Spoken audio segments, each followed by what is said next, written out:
Welcome to the VB Toolbox and to part 4 in my series on working with Microsoft Access and Visual Basic.net. In this tutorial I will be showing you how to update records in your database from your application. When we're done, I hope to have something that looks similar to this. This is a continuation in the series, so you may want to go back and review earlier videos, but if you just want to follow along, you can download the source code in the description below. So what I will be doing is showing you how to create this form here, an edit user form, and I will show you how I give you the ability to cycle through your records in your database and you can go to first and last record as well as edit them. I haven't actually added functionality to this yet. Not a big deal. I was just going to make it so we could gray out these boxes, but more importantly I want to show you how to actually update records. So you can do something like this and save to the database. Then we can go back and look at it. It looks like it's saved, so if I go back in, it should still be there, and it is. So anyway, let's go ahead and get started and try to make this as quick as possible. It's a pretty extensive subject. So I'm going to close this out and get back into where we left off from the previous tutorial. So let's just go ahead and start on our first form here. I'm just going to double click my menu strip here to add another item, and I will just call it edit users. Whoop. I want to capitalize that for consistency. Okay. And now what I want to do is I want to create a form, so when I click this button it brings up a new form for editing our users. So I'm going to go over to my Solution Explorer, right click on the solution header and add new Windows form, and I'm going to call this update user.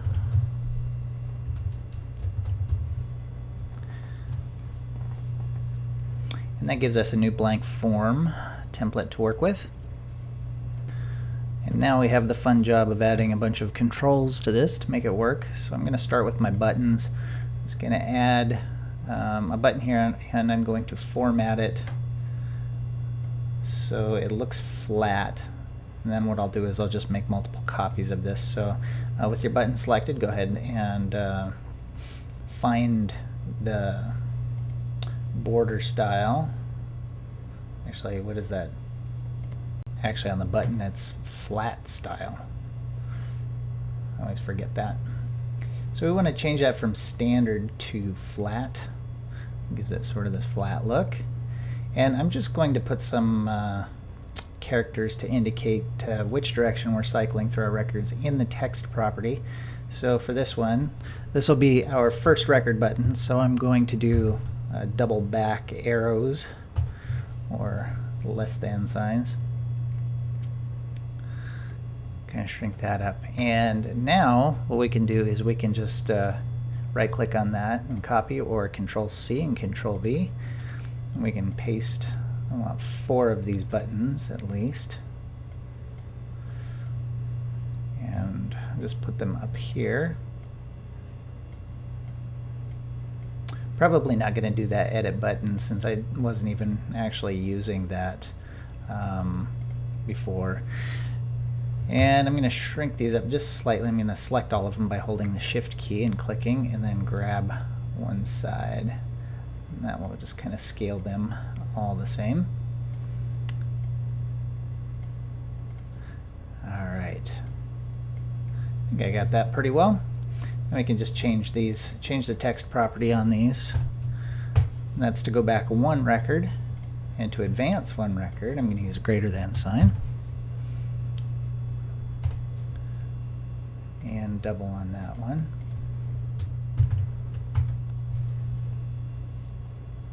Good. Now I will name these. This one will be first record, so I'm just going to call it CMD for command button, and first. And this one will be CMD previous, or just PREV, keep it short. This one will be CMD next, and CMD last, to indicate which record we want to go to. All right, now I'm going to grab a group box here, just for a little, just to improve the look of our form a little bit. And I'm going to stretch my form out just slightly so I can fit all my fields in here nicely. Probably shouldn't have. Yeah. I hate taking a bunch of time up on design formatting. I mean, that's really up to you. Okay. But I am just going to change the text on this group box. From group box 1 to modify user. All right. And next up, I want some text boxes here. Text box. And I'm going to put one little text box up here in the corner, and I'm going to make it read only. I'm also going to change that to a flat style instead of that 3D. And this one is actually border style, so I'm just going to come in here and just say fix single. That kind of flattens it out a little bit. And going to make a copy of that before I modify the other properties on that. And what this box is going to be for is for the member ID. I'm going to store a unique value from our database, usually, the ID field or primary key, something we cannot and do not want to ever update while modifying our database or our tables. So those are an auto incrementing value in our database. So we want it. It's an important field because I mean, we need to use it to update the record.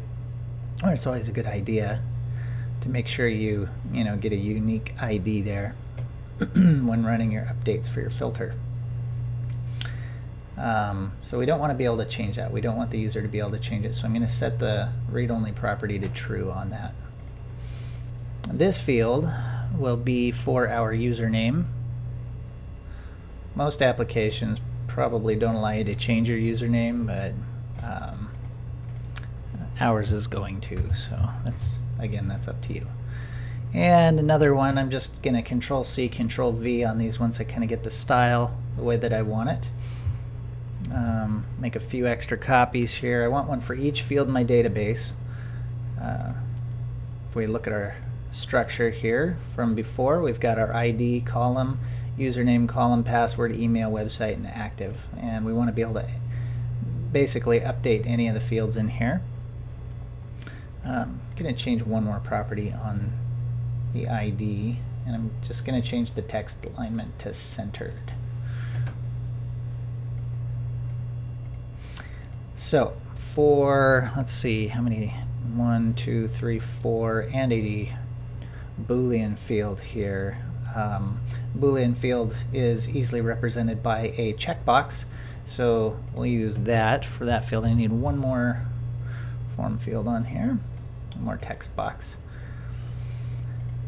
And let's see, what else do I want? Okay, checkbox, and put that right up here. And this is going to be for the Boolean value of whether the user account is active. So I'm going to change the text on that to active. And we can start renaming some of our fields. Actually changing the names here. So I'm going to change this to CB for checkbox. And I'm just going to name it after the field that I'm updating with this record. I want this control. This text box is for the username, so I'm going to call it txt. Let's see, probably just txt user will be fine.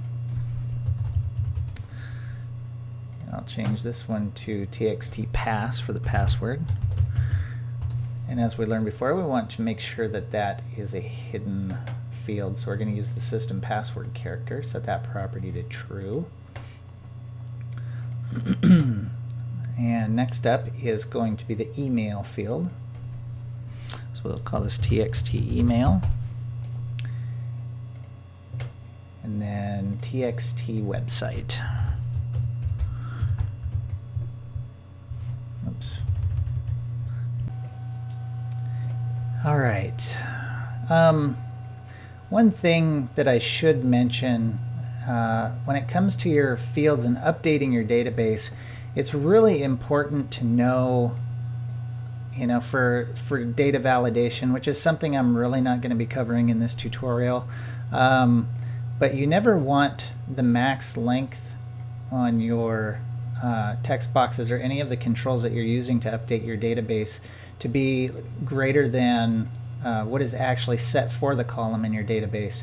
For example, if we go to the maximum length here, it's set to 32,767, but we go to the username field and the maximum length is 255 in the database. So, be mindful of your database lengths and things like that. Otherwise, you get errors when you go to update if it's out of that range. And try putting in more data than the field can hold. With Microsoft Access, it's, table structure is different than a lot of databases. A lot of them are a lot more precise. This one is just pretty much, it's a text field, so stuff some characters in that, or a wchar field. So they all have a length of 255. Again, that's, just for data validation and, making it so your queries and updates don't crash on you. All right, so we got txt email, txt website, cb active, and can't forget this guy here. I'm going to call this one, let's see, probably txt user ID will be good. Okay. And excuse me, finally we are going to add one more button. I'm just going to copy one of these and paste it down here. Select my group box before I do it so it puts it in the group box. Now I've pasted that down there, and this is just going to be my save button. I'm going to call it cmd save. Change the text property on that as well. Good. All right. So we did get all these right. CMD last, next, previous. Okay. So now, we probably want some labels on there. Again, I apologize for taking so long on the form design. It's always kind of tedious. I'm just going to set this one to username. I guess there's generally not capitalization on name for that. And you can bump that up or down with the arrow keys if it doesn't line just how you want it. And I'm going to Control C and Control V, make some copies to speed things along. All right, and this one will be, whoops, password.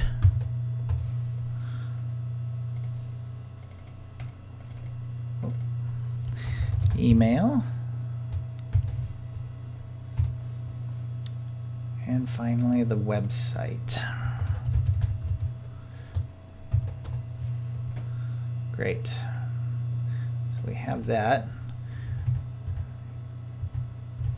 Try to get these a little bit lined up here.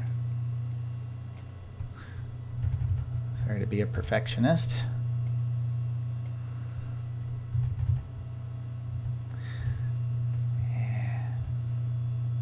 Yeah, whatever. Okay. you get the idea. All right, so we are ready to begin coding on this form.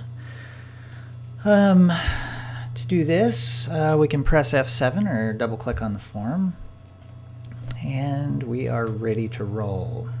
So much like our main form, we want to have a reference to our DB control class so we can query the database or run commands. So I'm going to go ahead and create a new instance of this. Private access as new DB control, and now we have access to our database. There is one other variable we want to create for this particular form, and that is going to be a current record variable to basically manage what record we're looking at as we cycle through. It just kind of keeps track of our position, and it's going to be really important. So I'm going to say private current record. And some of you are probably wondering, well, why, there's lots of wizards and tools for doing this exact sort of thing, but the reason I'd like to kind of take the long way around here is, wizards don't really teach you how things work. They just, basically give you a quick means of getting where you want to go, but if you have a strong understanding of what's actually going on in the background, then you have a lot more power as a programmer. So I think it's good to learn the hard way to do these things. And I don't think it's really the hard way. I mean, it becomes easy as you get used to it, of course. So anyway, we want to set the current record as an integer, and we're going to set the default position to 0. By default, when you instantiate an integer variable, it's going to be 0, but so you really probably don't need to do that. Another thing we want is, remember from the last tutorial, we had a means of checking for errors and reporting if we found those. So if we jump back to our main form, you should have this function that we built in the last video.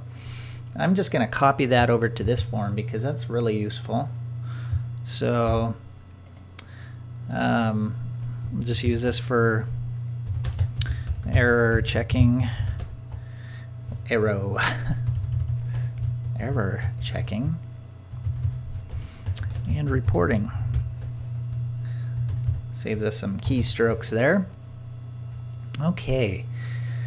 So, boy, where do we want to start first? Do we want to start on how to update? I know that's what we're here for, but really we need some users to show up in our, some user information to show up in our controls here. So I'm going to go ahead and probably just create our query first.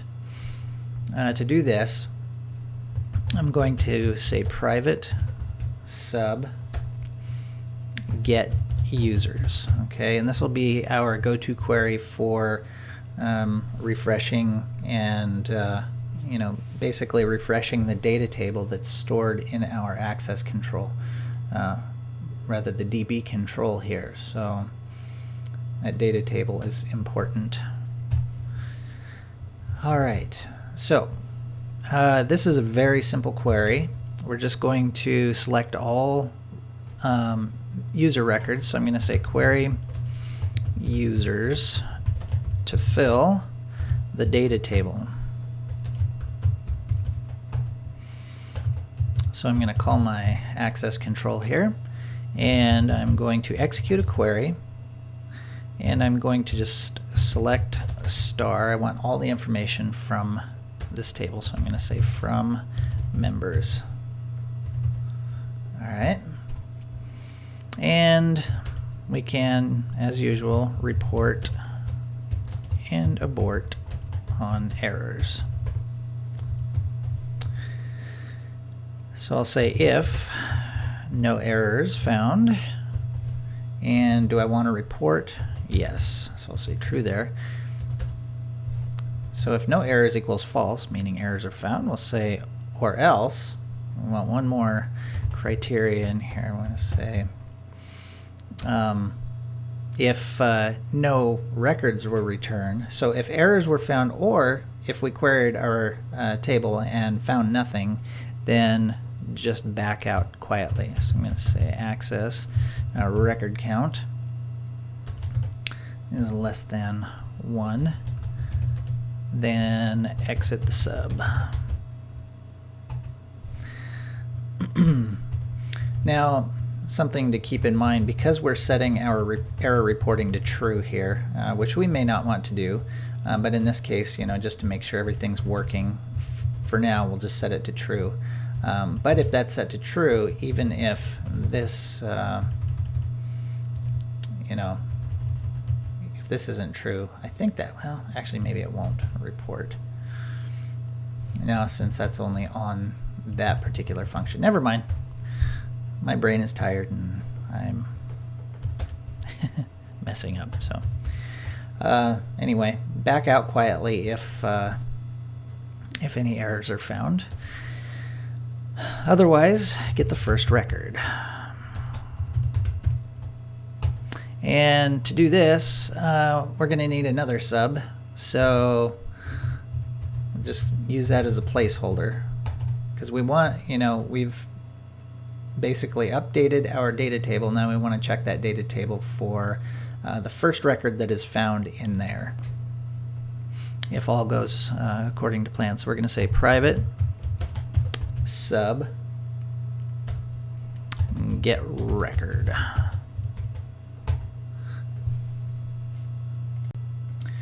And when we get our record, the first thing we want to do is make sure that there were no problems filling our data table. Once again, even though we have sort of a safeguard here, if something is wrong, for some reason our current record is out of the range of the records that were returned in our get users, we want to just back out quietly and not just crash. So I'm just going to say fail if no records found. Wow, I can't type tonight. Or position is out of range.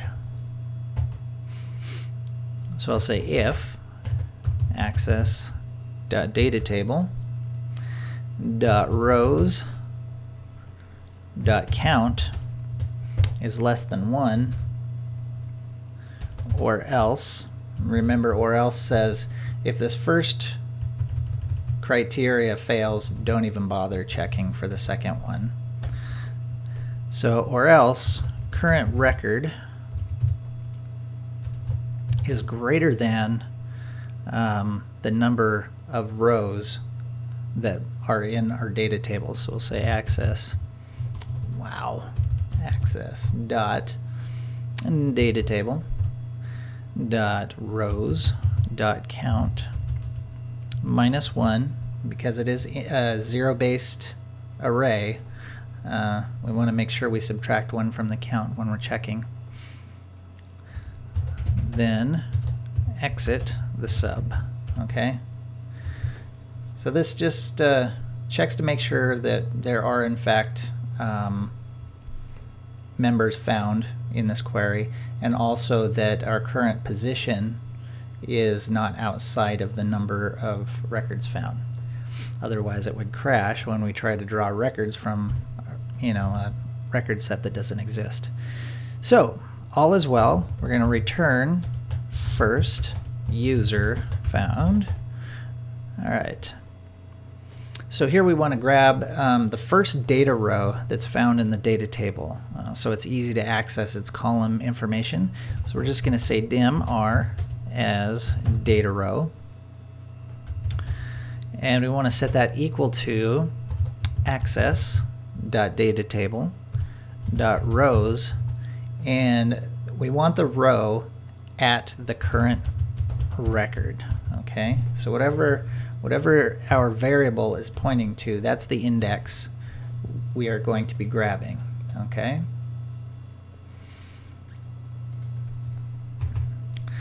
And once we have that record, we're ready to roll with populating our text fields and checkboxes. So we'll say populate fields. All right. So the first one we want to grab might as well be the ID column. So we're going to set txt user ID dot text equals R from our data row, and we want to grab the ID column that's returned from our query up here, and we want to set that to string. And we're just going to repeat this for each field. So if you want to save some keystrokes, and I'm going to do that just because I'm typing really slow tonight, I'm just going to do this for each text box that I have out there, and I'll change these accordingly. So the next step will be the username, and I want to make this txt user dot text. This one will be txt pass dot text. And here I'm going to be drawing from the password column. And then I want the email column. And remember that these have to be exactly what you have in your table structure. That's very important to remember. Otherwise it won't be happy. Txt email. Then we want our website.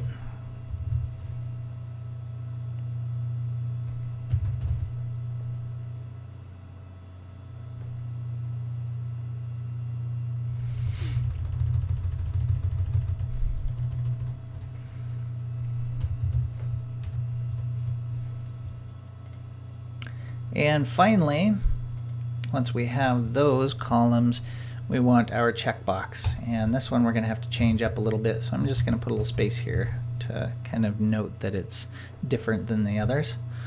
And I don't want to attempt to put a null value into the checkbox. I can't remember for 100% certain if that would cause it to error out and crash, but just in case, I'm going to say if our my record for the active column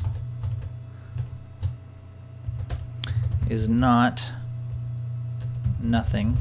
So if it's not a null value, then go ahead and populate the checkbox from the data. So I'll say checkbox active dot, and we want the checked property here to indicate whether it should be checked, and it'll grab that Boolean value right out of the database and put it into the checked field. And we'll set it to active. And we need to take off the string. We don't want to try to put a string value into a checkbox. That would be bad. Okay.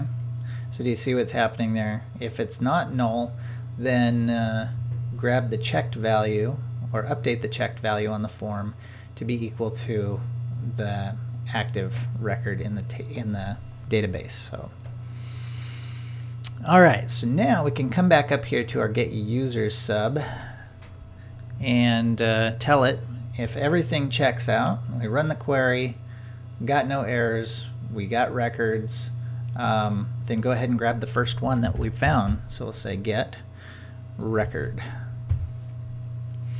Now what it'll do is, because we started up, we got a 0 value here, it's automatically going to go to the first record it finds in the database, whatever was returned in our data table. So current record is going to be 0. And you can change the ordering if you want to do, you know, order by ID. That's totally fine. So that's up to you.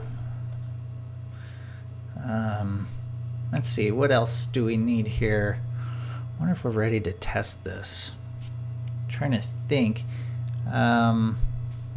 Let's go ahead and create a form shown event. So just like our other one, we want the form events here, and I'm going to go down to shown. So when the form becomes visible, once it does, let's just go ahead and say get users.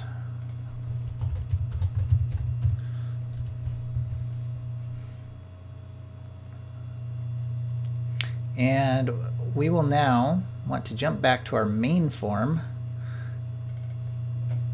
and edit this, edit users.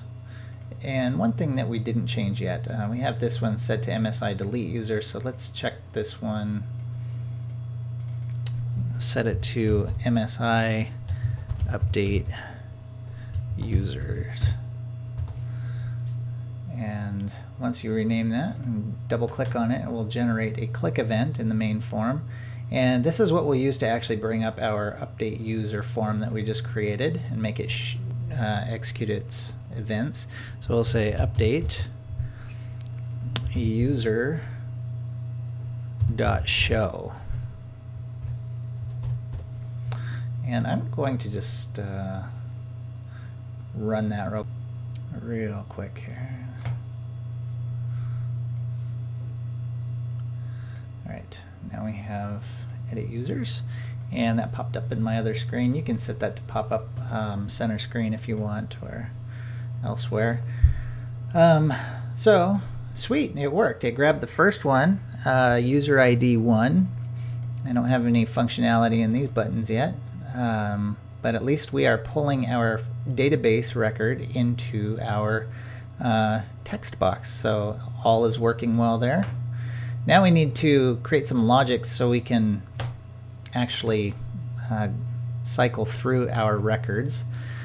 So let's jump back into our update user form, into the form code. And I am going to create another sub for advancing to the next record. So what I will do, come here, create a private sub called next record, and I'm going to use a parameter on this called add value, or add val, to advance the position, the current position variable. Okay, so we're going to make this an integer, and once we do that, all we have to do is say current record plus equals, and what that does is it's an increment. It increments the value of current record by the number that is specified, if you're unfamiliar with that. So this would advance it by 1 position. So it'd go, each time you executed this, it'd be, 1, 2, 3, and so on. But we want to use add val as our incrementer. And so what'll happen, if we supply 1 here, it's going to advance by 1. If we supply -1, it's actually going to add -1, which is actually subtraction. So it's going to subtract that from current record. It'll decrement it. So I'm just going to leave a little note here. Say advance position by add val. Okay.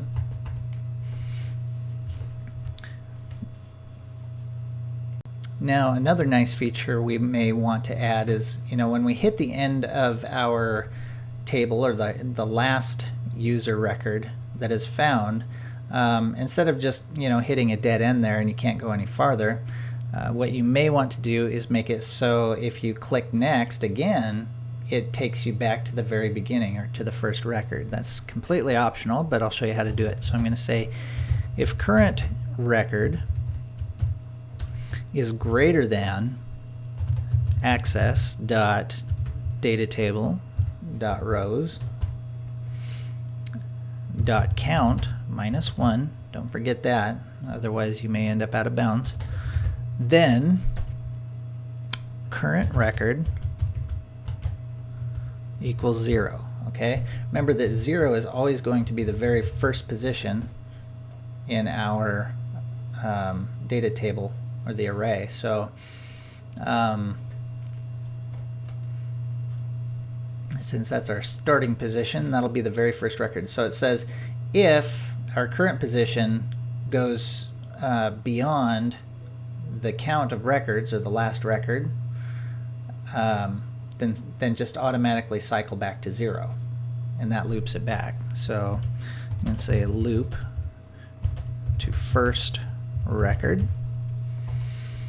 And similarly, if we go back to the very first record and hit back 1 time, we want to go to the very last record. So this creates a nice seamless loop. Let's say if current record is less than 0, or the first position, then current record equals access dot data table dot rows dot count minus 1. So however many records it finds in our data table, it'll take us to the very last one in that list. So here we can say loop to last record. Whoops, that was not what I wanted. All right. And finally, once we've updated our position, our current record position, then we want to make the changes visible to the end user. So we're going to say update form, whoops, by using the get record sub that we created. Okay. So this changes our position, and then this automatically refreshes, grabs a new data row based on that updated position. So this will be great for these two buttons here, advancing, one at a time. But if we want to advance directly to the first record or the last record, we'll just throw a little extra code in those buttons, and I'll show you here what I mean. Let's just go ahead and add those now. So we'll use this one, set the previous record. We'll just say next record, and we want to add on a value of -1. So it comes down here, -1, subtracts it from the current record, even though we're using addition because it's -1, it pulls it out, and we're good. Then it automatically refreshes what's on the screen. So we can repeat this for the next button. This time we want to go forward, so we're going to say next record +1. Okay, does the same thing. And now we can do our first record. This is fairly easy too. We're just going to say current record. We'll just directly set our current record position to 0. Boom, straight to the first record. And then don't forget we need to refresh what's on the screen, so we'll say get record. Then repeat for the last record. But in this case we'll say current record equals access dot data table dot rows dot count -1. That'll take us to the very last record in the data table. Okay. All right, so let's see how well that works. I'm gonna bring this up here, edit users. I gotta make that so it comes up on the screen. Click next, took us to the next one, then the next one, and then the next one. It's working good. Let's go backwards. There is a gap, and that is actually because user number 5 was deleted.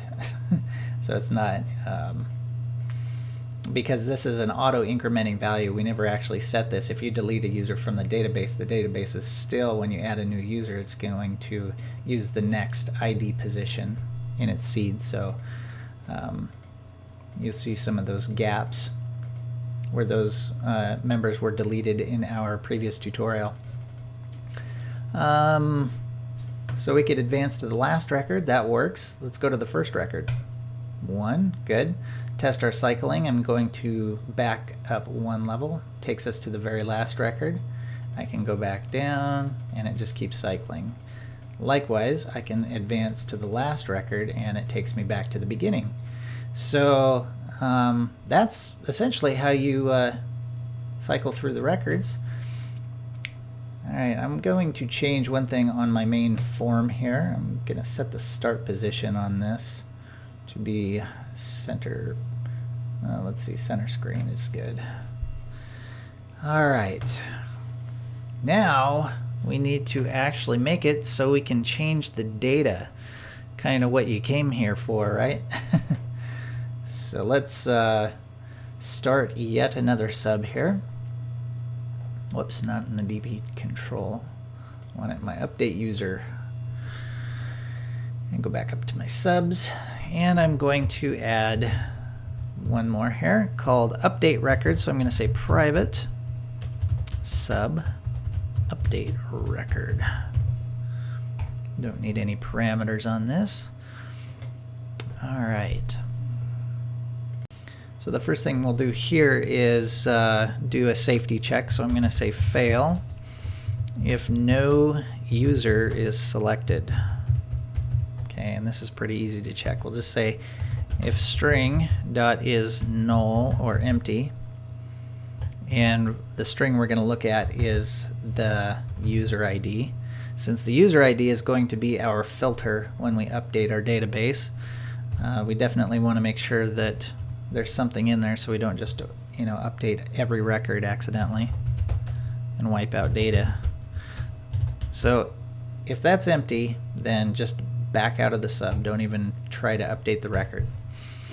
Next up, we need to add our update parameters for our command. Something I did actually learn here recently is that the OLEDB driver that we're using to access Microsoft Access, our database. Let's see, where is that? Actually in our DB control here. We're using the system data OLEDB, and what I learned here is that it does not care what your parameter names are. It doesn't even look at the names, rather it simply enumerates the list of parameters that were added. That means that the order that you use them in is extremely important. So we're going to say add parameters, and I'll try to better explain what I mean here. And we're going to say order matters. Okay, very important. So for example here, if I'll probably have to build them all before I can fully explain this, because we actually have to have our command built. So I'm going to just go ahead and add my parameters here. I'm going to say access.addParam, drawing on the method from our DB control class. And I'm going to add my parameter names. Okay, one for the username. I'm just going to call it user, and the value that I want to supply to this parameter is going to be txtuser.text. Okay, and we're going to repeat this for each field that we want to update in our table. So I'm going to do a little copy and paste here, and I'm going to do this for each field. And I will add one for the password, one for the email, one for the website, one for the active column, and finally I'm going to add one for the user ID for our filter. Now I better change these before I get too far ahead of myself here. This needs to be supplied by the password text field, and this one needs to be the email field. It was smart. This one needs the website, and this one is not a text field at all. The active is a Boolean value we want to get from our checkbox. So I'm going to say cbActive.checked, and that will pass that Boolean value to the bit column in our database. This last one is the guy that we had to add in a certain order, otherwise we end up with some really weird results when we go to update our table. So you look on the form and it may look a little confusing. It's like, okay, the first thing we're grabbing is the user ID, and then all these, and then this, right? But here we're going to pull the username first, the password, email, website, active, and then the user ID. And it has to be in this exact order because of our command. So let's go ahead and build our command so I can explain it better. I'm going to say access,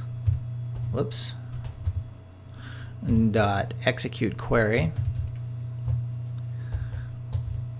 And then I'm going to use my SQL update. I'm going to say update members. That's the table that I'm updating. And make sure that at the end of each line you put a space, otherwise you'll get run-ons if you're doing multi-line strings here. So always put a space on there, and then I use a concatenator, drop it down to the next line. It just makes it more readable. That's the only reason. I mean, you could put all of this on one line. It's not going to hurt anything. Readability is important if you ever go back to look at your code. So in a standard SQL update, we need to use the set keyword here to set the values on the column. So I'm going to say username equals, and then I'll supply my user parameter. And then I will do the password. Now, something I explained in an earlier tutorial, again in OLEDB or OLEDB, there are reserved keywords in certain databases or just the drivers. So password just so happens to be a reserved keyword. And if you use a reserved keyword, you need to put it in brackets whenever you actually call that column directly in your table or your queries. So what you want to do is put your password in brackets. Otherwise, you're going to get a syntax error when you try to use that keyword or update the column. So we're going to supply our pass variable or parameter. And next up, we want to do the email, so we're just going to use the email column and set that equal to @email. And then website. Whoops. Wow. Wake up, brain.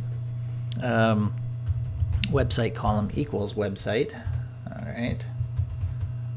So just remember, column name equals value. And then active equals @active. And then again, put a space at the end of the line, and we're going to bring it down another line, okay, for our filter. And then I'm going to say where ID column equals @UID. Now you'll notice that the order that I use these in, each one of them coincides exactly with the order that the parameters were added. Okay, if I took UID, which I use last in this expression, and put it up at the top, it's going, when I update, it's not going to care what the name of this parameter is. It's going to see 1, 2, 3, 4, 5, 6, you know, and so it's going to just try. It's going to try updating this column. If I put it up here, it's just going to get really messy. So, or it's going to try grabbing the value here and putting it in the user field here. That's actually a better way to explain it. So the order that they go in is the order that they're used, or vice versa. Very important. So user, pass, email, website, and so on. Finally, even though this isn't even part of the update, it's just, you know, it has to come in its place. So just think 1, 1, 2, 2. Otherwise, you know, it's going to try putting these in the wrong boxes. I probably mangled that explanation, but you can try it if you want. I you know, tested it out, and sure enough, I put my user ID on top, and then it ended up dumping it into the username field. It really messed up my data. So here is where we report and abort on errors. And I will say if no errors, and please report if there are, equals false, then exit the sub. Don't try doing any further updating. Otherwise, if all is well and we make it past that point, we'll say refresh the user's, whoops, sorry, cut off there. Refresh the user's data table.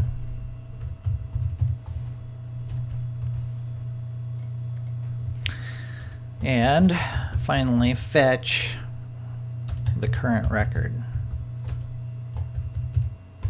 Okay. To do that, you remember what we need to do. First off, we need to run the get users query. Okay. Once you save this to the database, obviously you want to see those changes reflected. So what you do is you refresh the data table, all of that data from the database to make sure that it actually saved properly, and after that you get the current record, and the position should be maintained, so it's not just going to jump back to the beginning, because this current record will be whichever record you are modifying. So to make sure of that, we just get the record. Actually, we shouldn't have to, because get users actually executes that for us. So I think, I think we're ready to actually test this now. Whoops, except for it would help if I actually put my get users in here. All right, let's see. So we want to tie this update record to the save button, and again, I'm not doing any actual form control. In most environments, of course, you might have an edit button that unlocks all these fields. Once you're ready to make changes, you go into a modify mode, and then these become they're no longer read-only, so you can type in them, make your changes, save, and then it closes all these back off once you've saved. Not going to worry about that for the sake of time, so we're just going to kind of leave it free-flowing and wide open there. So let's update record here once we're ready, and one last check over this, make sure everything is good, and I'm going to run this. Bring up my form. Yay, it comes up in the front now. That's nice. So Pizza Dude doesn't have a website, so we're going to try giving him one. I'm going to say http pizzadude.com. I wouldn't go there. I don't know what that is. Just random. Hit save. You might put something like a success message, or maybe even something up here in, just to indicate that there was a success. But let's try backing off, go back on, and it looks like it updated.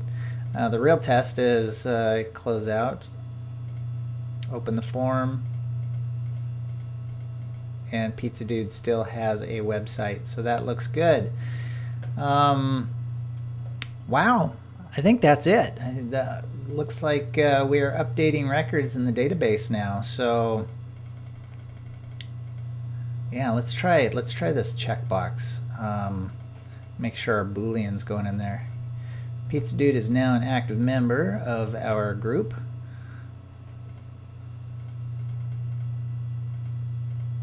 And he's still active, so that's good. What else could we do there? If it was successful, we could say maybe me being update user form dot text equals me dot text and throw in a space And let's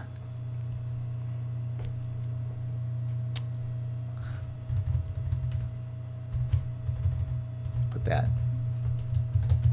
saved. It's kind of silly. It's just gonna, every time we hit save, it should add on to that. So edit user, come here,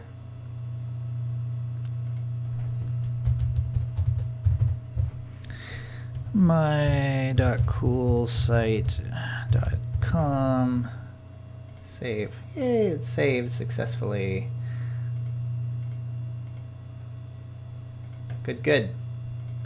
So it looks like we're working okay. If you want, you can try deliberately throwing in an error. Let's take our password brackets off. Make sure we're reporting errors properly. Try saving. Ooh, syntax error and update statement. Didn't like that. So, yeah. Put those back on. Alrighty, so that pretty much concludes this tutorial. I hope that it was helpful to you. I'm sorry it took so long. It is kind of a big subject. Probably took more time than it needed to, just based on you know, setting up the form. This is actually something I get a lot of requests for. People are like, how do I display a single record to text boxes or text fields? And so now you know how to do both of these things.